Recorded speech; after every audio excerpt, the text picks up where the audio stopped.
Olivier Delacroix, connu pour son émission « Dans les yeux d'Olivier », diffusée sur France 2, a exprimé son mécontentement lors de sa récente apparition sur Sud Radio Média.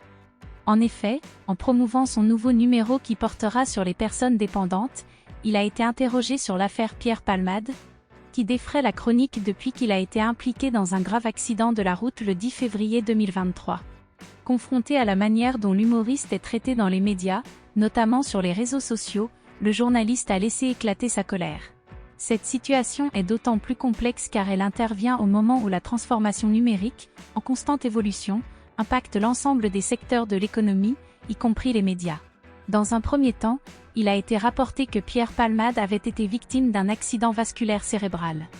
Cependant, une partie de la communauté en ligne, en particulier sur les réseaux sociaux publics comme Twitter, a réagi en évoquant un complot.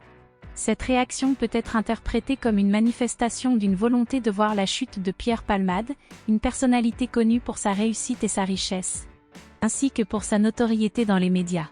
Malheureusement, pour certains, cela a été l'occasion de se réjouir de son malheur et de vouloir le voir encore plus humilié.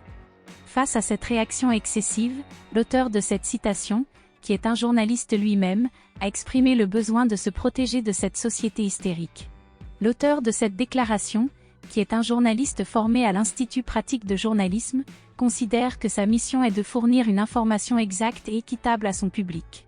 Il souligne que la couverture médiatique doit être centrée sur les faits pertinents liés à l'affaire principale, en l'occurrence l'accident qui a causé des dommages graves à 3 personnes, dont une femme enceinte qui a perdu son enfant, ainsi qu'un père et son fils de 6 ans qui sont toujours dans un état critique.